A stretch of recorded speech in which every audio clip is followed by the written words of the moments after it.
Good morning sir. Morning brother, morning morning morning morning. Cheers cheers. हा हा हा।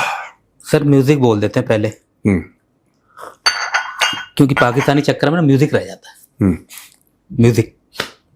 अच्छा, एक मिनट दोस्तों, चकने पे चर्चा, आपका बहुत बहुत स्वागत है। ये हमारा नया शो है, इतनी रिस्पेक्ट मत दो उसको।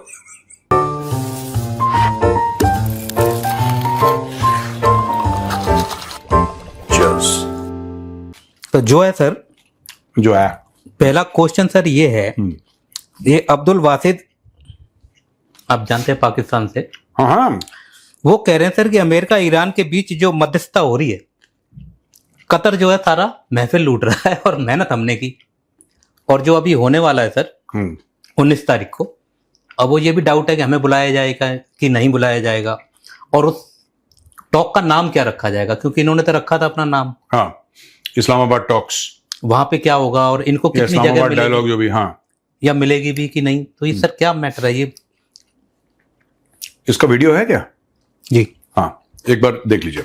अब जब भी ये जेनीवा में शायद अगले हफ्ते हो ही जाए तकरीब MOU की, जिसमें शायद हमारे प्राइम मिनिस्टर, फील्ड मार्शल वगैरह, तुर्की से लोग, फॉरेन मिनिस्टर या और भी, कतर, सऊदी अरब, UAE, इजिप्ट, जॉर्डन, इन तमाम ममालिक के भी रिप्रेजेंटेटिव्स वहाँ मौजूद होंगे, लगता तो यही है।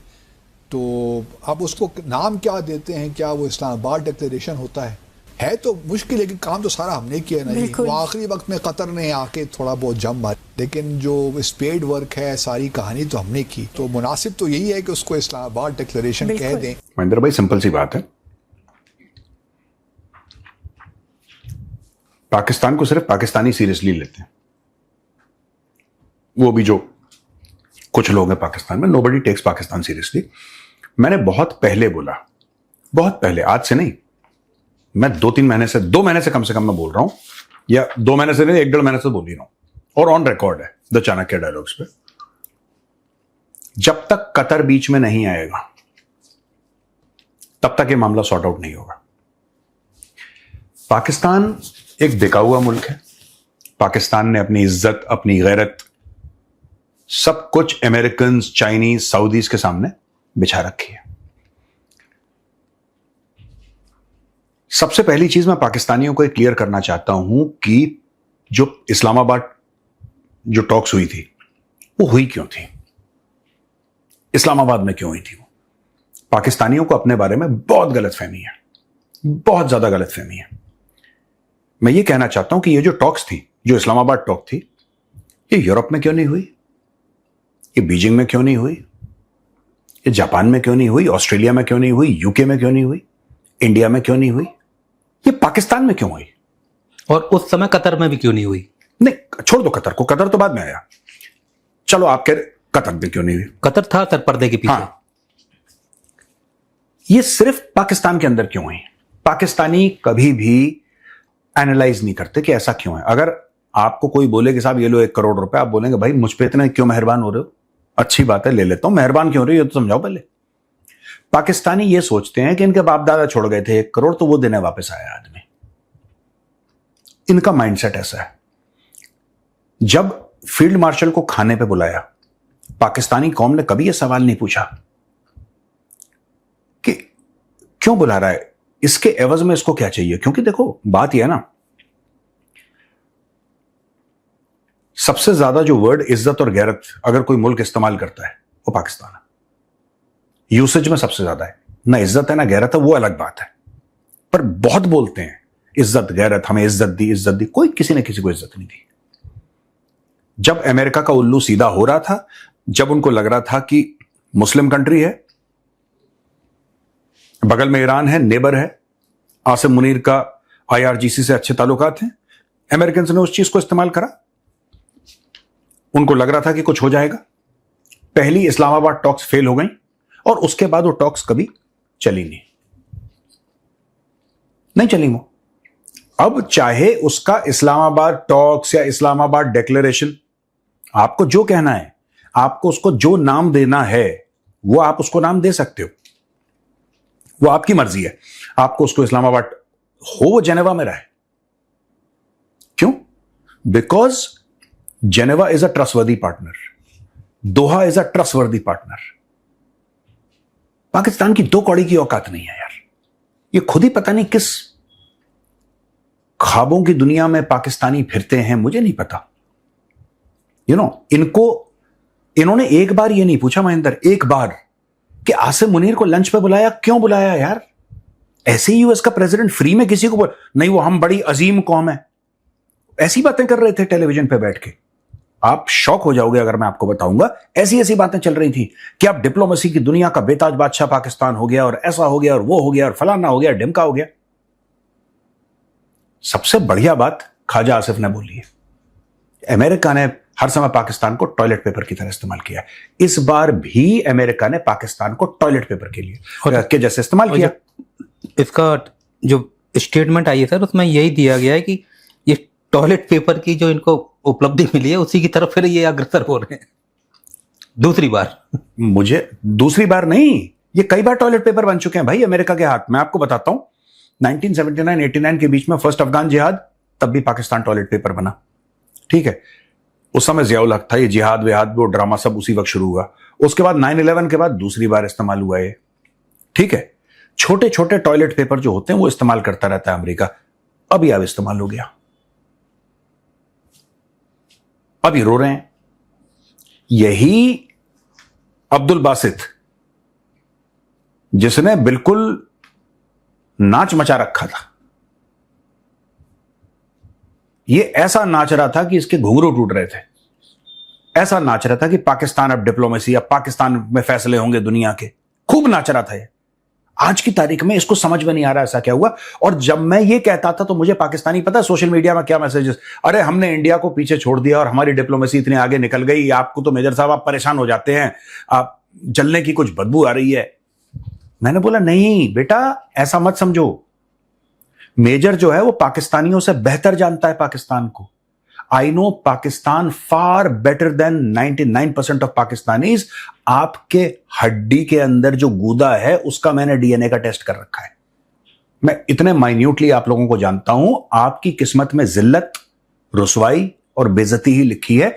जब कभी कोई आपकी तारीफ करे, मैं ये चाहता हूं पाकिस्तानियों, तुम इस शख्स को शक की नजर से देखो कि तारीफ क्यों कर रहा है, क्योंकि वो तुम्हारे हक का है ही नहीं। तुम्हें एंड में तुम्हारी बेइज्जती होनी है। वो तारीफ इज टेम्पररी, बेइज्जती इज परमानेंट। पाकिस्तान की भूमिका सर वैसी है जैसे शादी में घोड़े बग्गी वालों की होती है। दो पार्टियां हैं, शादी हो रही है, ये है कि हमने करा दी और देख रहे हैं कब कोई गड्डी फेंक के और ढोल बजाते बजाते नोट बीन रहे हैं। हाँ। अब यहाँ पे इनको कितने नोट मिले हैं सर, ये तो यहाँ तो इनके बजट में कुछ बढ़ोतरी हुई होगी, पर ये है वही सर, ये ढोल बग्गी वाला सिस्टम है इनका। जब डॉक्टर एस जयशंकर ने बोला था कि पाकिस्तान एक दलाल देश है, लोगों ने बहुत लग गई थी सर उस टाइम। हाँ, बहुत। अब पाकिस्तान कह रहे हैं हमारा इस्तेमाल हो गया। अरे बेवकूफ के बच्चों, तुम्हारा इस्तेमाल नहीं हुआ। तुम खुद गए थे डोनाल्ड ट्रंप के पास कि मालिक हमारा इस्तेमाल कर लो, कुछ पैसे दे दो। इससे ज्यादा कुछ नहीं है पाकिस्तान का। पाकिस्तान ने कभी भी दुनिया में कोई भी पॉजिटिव चीज नहीं करी। पाकिस्तान ने इसका, हाँ, पाकिस्तान इस्तेमाल बहुत हुआ है।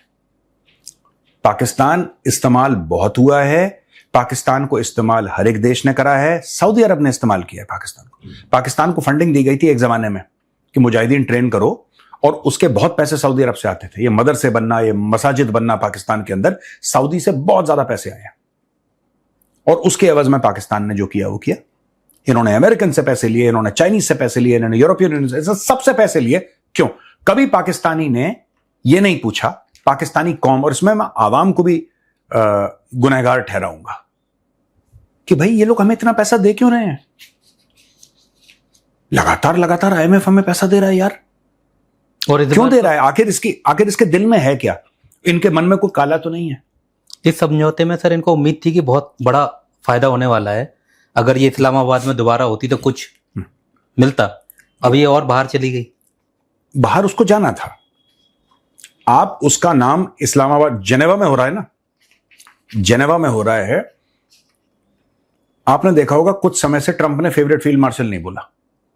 इनको निमंत्रण है भी कि नहीं पता नहीं सर। अभी 19 तारीख तो आ गई। मैं कह रहा हूं कि नहीं, पाकिस्तान को मैं कह रहा हूं 99% पाकिस्तान कुड बी इनवाइटेड। मैं विल भी नहीं बोल रहा, मैं कुड भी कह रहा हूं, 99% इट कुड बी इन्वाइटेड। उसी को ये डिप्लोमेटिक विक्ट्री, अरे तुम्हारा लेना एक ना लेना दो। अब्दुल बासित कहता है कि हमने बड़ी मेहनत करी, तुमने कुछ नहीं, तुमने दलाली करी है। उसको मेहनत कब से बोलने लगे यार तुम लोग? पहचानो तो अब कौन इन्वॉल्व था। सुनो, आसिम मुनीर जिसने एक दिन डिप्लोमेसी नहीं करी अपने जीवन में, वो तो फौजी है, उसको क्या अकल है डिप्लोमेसी की? आसिम मुनीर। शहबाज शरीफ फॉर्म 47 वाला प्राइम मिनिस्टर, उसने एक दिन डिप्लोमेसी नहीं करी, ठीक है, वो इसलिए बैठा है क्योंकि आसिम मुनीर।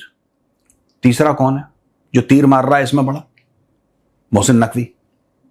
वो क्रिकेट भी चलाता है, वो ईरान की पीस टॉक भी चला रहा है, वो सब कुछ कर रहा है। सर इनका एक जाल है, मैं बताऊंगा, आप बताइए। बताइए जाल, बताइए जाल। जाल इसी में सर मैं इनका जाल बताता हूँ। एक पाकिस्तान की सांसद है सर, हाँ। महिला है, वो कह रही हैं कि हम पार्लियामेंट में आते हैं, अपने हकूक की आवाज उठाते हैं, पर यहाँ कोई सुनने वाला नहीं है, क्योंकि जो पार्लियामेंट का जो एक लीडर होता है जिसके अंडर में पार्लियामेंट चल रही है, वो बना रखा है। स्पीकर होगा? नहीं, स्पीकर नहीं सर, जो पार्लियामेंट देखते हैं, जैसे रिजिजू जी हैं अभी, किरण रिजिजू जी जो उनके पास वो है, तो इशाक डर। तो वो कह रही है इशाक डर है क्या ये? इसके पास 2, 3, 4 मंत्रालय दे रखे हैं। तो क्या क्या है सर इशाक डर? विदेश मंत्री, पहले फाइनेंस मिनिस्टर हुआ करता था, हाँ, फिर ये विदेश मंत्री बन गया, डिप्टी प्राइम मिनिस्टर भी है, हाँ, और भी 2-3 है छोटे मोटे। हाँ। मोहसिन नकवी सर, ये पीसीबी का भी है, गृह मंत्री है। गृह मंत्री बहुत बड़ी चीज होती है, हाँ। वो भी पाकिस्तान जैसे में, हाँ। जिसमें हर घंटे में कोई घटना घट रही है। हाँ। नहीं, और एशियन क्रिकेट काउंसिल का भी चेयरमैन है, जहां पे उसने ट्रॉफी चुराई थी भारत से, वहां का भी है। और एक गृह मंत्री है, वो भी पाकिस्तान जैसे, जहां हर आधे घंटे में खबर आ जाती है, वो थाने में ये पिट गया, वो पिट गया, वहां का गृह मंत्री है। हाँ। तो ये इनकी दोनों की ये निकल गया सर। इशाक डर जो है वो नवाज शरीफ का सर कजन भी है और समधी भी है। एक तो ये मेरे पल्ले नहीं पड़ रही कि ये नवाज शरीफ का कजन भी है और समधी भी है, दोनों है, 2 in 1 है। तो ये तो एक तो इसकी वजह से इसको इतने सारे मंत्रालय मिले जा रहे हैं, कजन और वो भी है और समधी भी है, और उसका तो आपको पता ही है गृह मंत्री का। हाँ।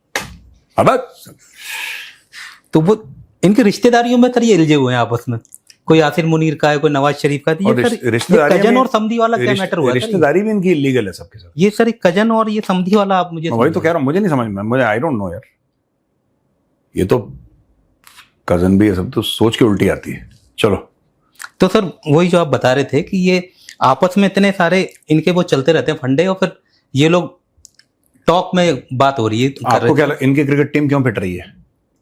इनकी क्रिकेट टीम इसलिए पिट रही है क्योंकि सब किसी के रिश्तेदार वहां पे बैठे हुए, चयन करता ही वही होते हैं सर सब। और एंड में उसने बिल्कुल ठीक बोला, वो जो नहीं था, वो कौन था क्रिकेटर जो 5 मैच जिसने खेले हैं, जो टीवी पे बहुत आता है, उसने कल परसों तनवीर अहमद ने यही तो बात बोली थी। वो तो सर डरते डरते जो बोली थी सर, शहर के उस लाहौर का नाम ही नहीं ले पाया बेचारा, लेकिन वो कह रहा है कि बस एंड में ये सब लोग अपने भाई भतीजे को फिट कर देते हैं, सब कुछ कर देते हैं, एंड में बोलते हैं कि कोच को निकल। सर आपको पता होगा, हाँ, पीटीवी पे मैच चल रहा था भारत पाकिस्तान का, हाँ, इन्होंने कहा कि कौम को कभी भी हारते हुए नहीं दिखा सकते टीम को, हाँ, तो इन्होंने मैच बदल दिया, फुटबॉल आ गया, पता नहीं कौन खेल रहा था। क्या बात कर रहे हो? हाँ सर, मतलब चल रहा है। हाँ, हमारी 2-3 दिन पहले बात तो हुई थी ऐसी, कुछ तो चलती फिरती। हाँ, हमारी बात हुई थी। आपको हारते हुए नहीं देख सकते, कौम को भी नहीं दिखा सकते। वो क्रिकेट खेल रहे थे, क्रिकेट में पाकिस्तान हार रहा था। जो अपना मोटा वाला है सर, वो आजम खान, अरे नहीं सर, वो जो आगाजी वाला। अच्छा, समझ गया, मैं समझ गया, आगाजी। और वही देख देख के उसमें से कमेंट्री करता है। हाँ। नीचे मैच चल रहा होता है, ओ शाबाश ये वो, और फट फुटबॉल आ गई, फिर वो कह रहा है ओए एक ही पहले तो उसका ये पीटीवी पे फीफा का मैच क्यों आ गया है? ये असल वाला मैच है लाइव, वहां पाकिस्तान इंडिया का मैच चल रहा है, और वहां फीफा वर्ल्ड कप का मैच, किसका मैच है? जर्मनी का। जर्मनी क्या पंजाब में है, सिंध में है, बलूचिस्तान में है, केपी में है, कहां पे है जर्मनी? जाया कर दिए हैं भाई पीटीवी वालों तुमने मैच, पैसे जाया कर दिए हैं। ये जितना टैक्स हमने पीटीवी को दिया, जाया कर दिया आज पीटीवी ने। कट गया बहुत तगड़े वाला। फिर वो कह रहा है कि उसके पाँव से उछलता बहुत है ना, कोई बटन तो नहीं दब गया, फुटबॉल कहां से आ गया, रिमोट तो नहीं दब गया कोई। फिर देख रहा नहीं पीटीवी पे ही आ रहा है।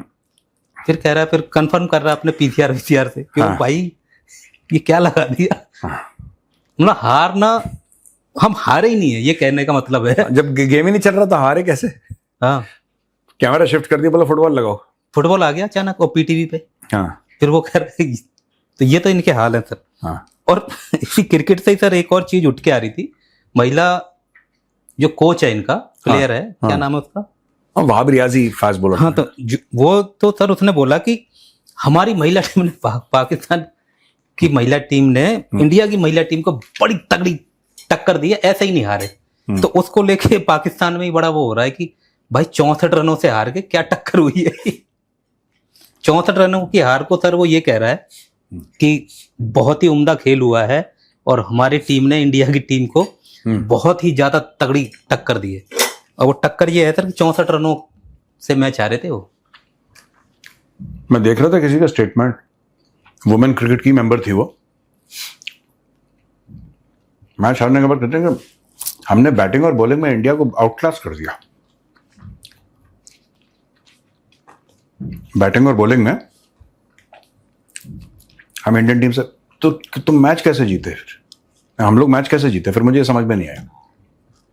She is saying very confidently, batting हमारी बेहतर रही भारत से, बॉलिंग हमारी बेहतर रही और थोड़ा बहुत चूक गया। क्रिकेट तो हमने शानदार खेली और बहुत ही सब कुछ शानदार रहा, फिर भी 64 रन से हार गया। थोड़ा सा भी कमजोर खेलते तो 250-300 रन से हार जाते, भले ही 170 रन बने थे और अपने जेब से भी लगा देते।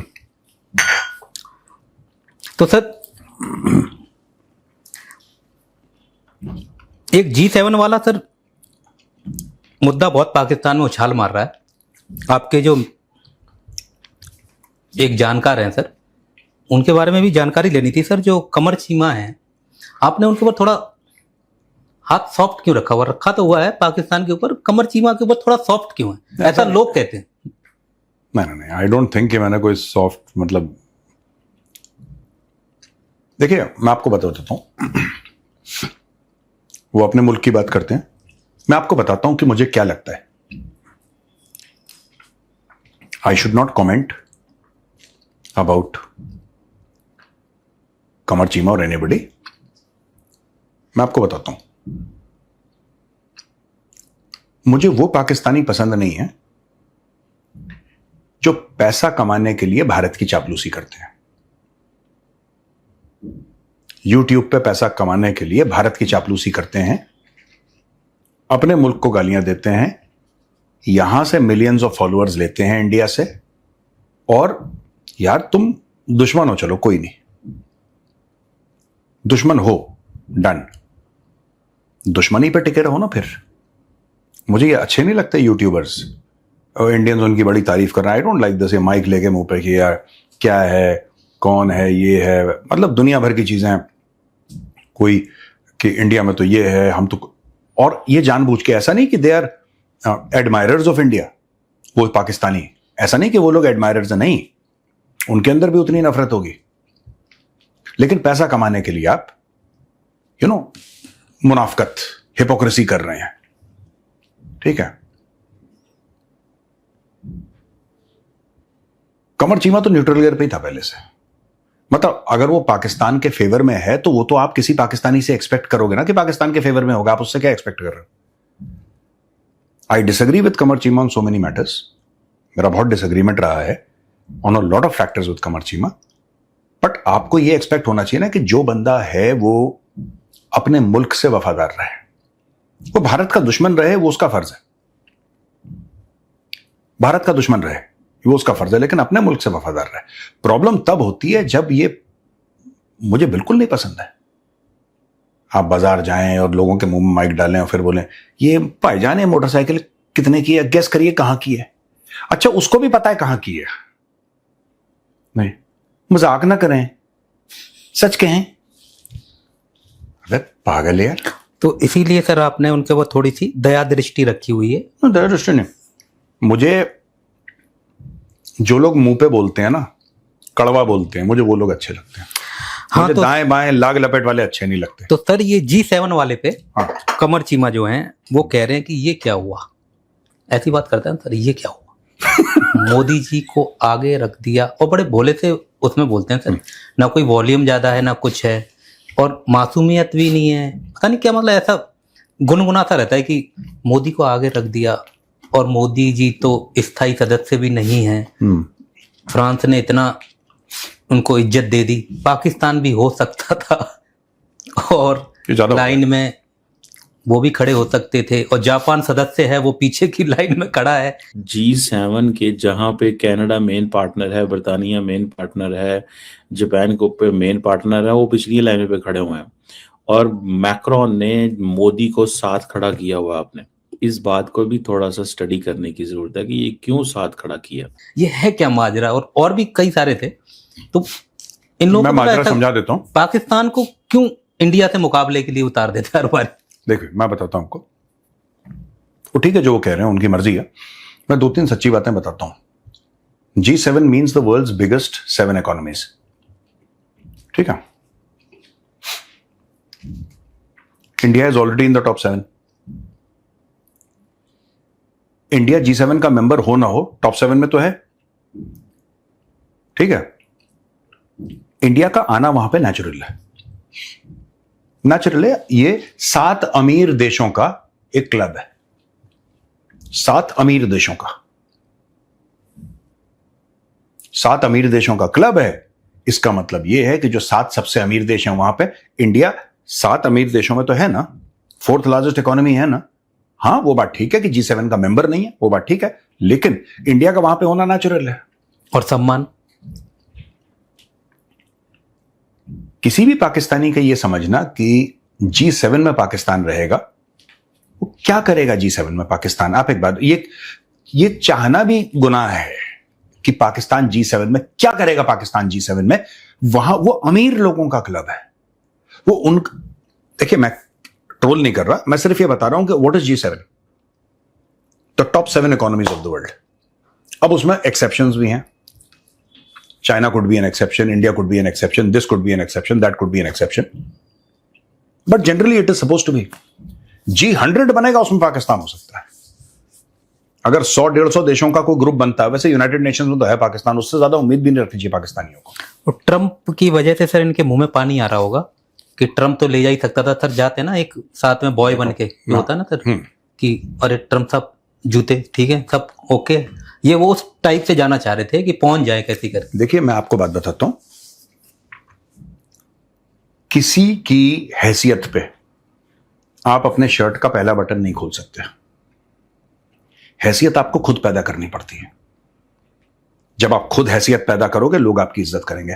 ट्रंप ने यह कर दिया, चाइना ने हमारे लिए यह कर दिया, सऊदी अरब ने हमारे लिए यह कर दिया। अरे आपने अपने लिए क्या किया? और भाड़ में गई दुनिया यार।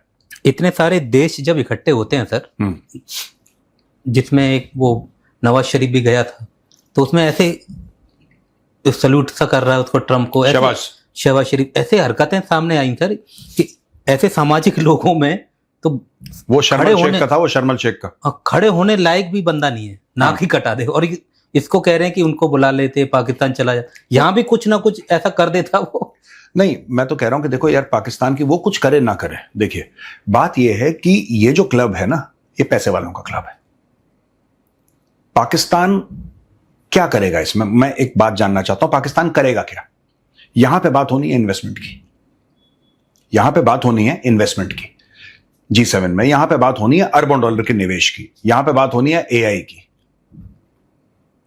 है ना, यहां पे बात होनी है क्वांटम, वो क्या नाम कहते हैं उसका, सॉरी, बिटकॉइन की, यहां पे बात होनी है स्पेस की, यहां पे बात होनी है इंडस्ट्रियलाइजेशन की, एनर्जी की। इन सब चीजों में पाकिस्तान करेगा क्या? मैं ये नहीं समझ में आया पाकिस्तान का काम क्या है इन सब चीजों से। फौज किराए पे देने की बात तो कर नहीं रहे, वहां पे है क्या पाकिस्तान के पास जो पाकिस्तान करेगा? और साढ़े को एटम बम है,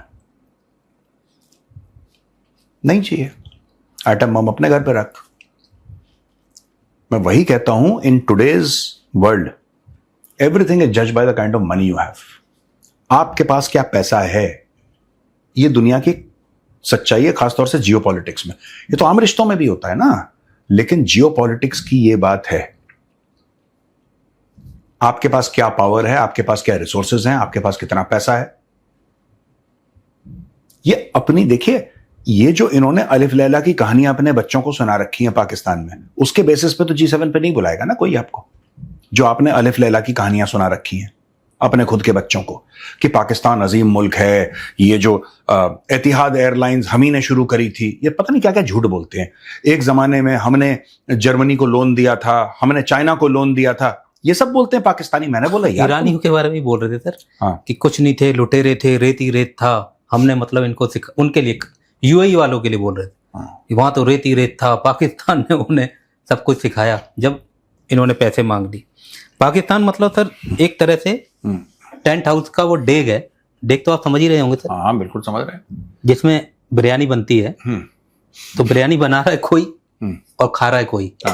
और डेग यूं ही खुश हो रही है कि मेरे में हैदराबादी बिरयानी बन रही है, यहाँ मुरादाबादी बिरयानी बन रही है, और ऐसे ही जल रही है चूल्हे पे और खुश हो रही है कि मेरे अंदर बिरयानी बन रही है। और डेग का अपने बिरयानी तो कोई स्वाद लेना देना भी नहीं है, यूं ही जल रही है और बना कोई रहा है और खा कोई रहा है। तो ये सिर्फ डेग ही है पाकिस्तान और बिरयानी की। पाकिस्तान वो कपड़ा है जिससे गंदी डेग ना धुलने के बाद साफ की जाती है, बस डेग भी नहीं है, वो है ही नहीं इनके पास कुछ यार, सब भीख मांग के तो पैसा। इनका पूरा फॉरेन एक्सचेंज रिजर्व जो है भीख पे है। आप बोलिए जो 15 अरब डॉलर का गाना गाता है पाकिस्तान, उसका ब्रेकअप दीजिए। सऊदी का कितना पैसा पड़ा है, कतर का कितना पैसा पड़ा है, IMF का कितना पैसा पड़ा है, ADB का, वर्ल्ड बैंक का ना, कमाते वमाते कुछ नहीं, सब फ्रॉड का मामला है इनका, सब भीख मांगते। सवाल ले लेते हैं। हाँ ये कानपुर से हैं सर, कुशाग्र। क्या कह रहे हैं कुशाग्र ये जी? कह रहे हैं, कहना पूछना चाहते हैं सर कि बांग्लादेश बॉर्डर गार्ड जो है BGB, वो भारत में गैर कानूनी तरीके से बांग्लादेशियों को भेजती है, पुश करती है। अब जब भारत उन्हें वापस भेज रहा है तो वो लेने से इनकार कर रही है, यहाँ कई लोगों को नहीं ले रही है क्योंकि बहुत बड़ी संख्या में लोग वापस जा रहे हैं। तो BGB के अंदर ये डर है कि कहीं ये लोग जब वापस बांग्लादेश पहुंचेंगे तो ये BGB और उन लोगों के खिलाफ जिन लोगों ने इन्हें पैसे खा के उधर भेजा था और फिर लेने में इतनी दिक्कतें हुई हैं उन्हें, इनके खिलाफ कहीं बगावत ना कर दें या कुछ। नहीं, ऐसा नहीं है, ऐसा नहीं है। दिस इज नॉट द, देखिए इकोसिस्टम है बॉर्डर स्टेट्स में, वो इकोसिस्टम बांग्लादेश में, वो इकोसिस्टम भारत के अंदर भी है, ठीक है। अगर आप ना चाहें बांग्लादेशी, क्या वो आ जाएंगे? आप ना चाहें आ जाएंगे? नहीं आएंगे ना। तो इंडिया के अंदर भी ऐसी पॉलिटिकल पार्टीज थी जो चाहती थी कि इन्फिल्ट्रेटर आए, यहां पे घुसपैठिया आए, और वहां पे इकोसिस्टम, वही डिमांड एंड सप्लाई का मामला है, ठीक है ना, डिमांड एंड सप्लाई का मामला है। और BGB जो मना कर रहा है कि हम नहीं लेंगे इनको, उनको भी पता है वो बांग्लादेशी हैं, लेकिन उसके मना करने के भी एक दो कारण हैं। मुख्य तौर पे एक तो क्रेडिबिलिटी की बात है, आपने सही बोला, एक इकोसिस्टम है ना पूरा। BGB को कोई पैसा क्यों देगा बॉर्डर पार करने के लिए, क्यों पैसा देगा अगर उसको ये पता लग गया वहां जाके फंस भी सकते, वहां पे जाके फंस जाएंगे और हमें निकाल देंगे और ये वापस भी ना लेंगे, ये वापस भी नहीं लेंगे, फिर क्यों देगा? तो आपका मार्केट डाउन होता है, तो मुझे लगता है यही कारण है। सर दूसरा क्वेश्चन है सर, हाँ जबलपुर से सर हैं गीत भगत, ये एक स्टूडेंट हैं 21 साल के, हाँ, और आपके हर एक वीडियो देखते हैं सर। इनका सवाल है कि ट्रंप जो अब होने जा रहे वाला है समझौता, ये एक तरह से छलावा तो नहीं है कि ट्रंप फिर इसकी आड़ में दोबारा से हमला करे जैसे उसने 26 फरवरी को किया था और एक ऑपरेशन मिडनाइट हैमर जो किया था, उसी की तरह कोई ट्रंप नई चाल तो नहीं करेगा? अगर ट्रंप, मैं एक बात बोल देता हूं जो मुझे लगता है, अगर ट्रंप मिड टर्म इलेक्शन जीत गया तो फिर से एक बार ईरान को ठोकेगा वो, फिर उसको रोकने वाला कोई नहीं होगा। उसके सामने मेन पड़ाव अमेरिका इसलिए नहीं झुका, ये मैं झुका ही बोल रहा हूं क्योंकि वो सारे टर्म्स एंड कंडीशन उन्होंने अग्री कर लिए लगभग ईरान के, ठीक है। कल ट्रंप फिर से वायलेट कर देगा।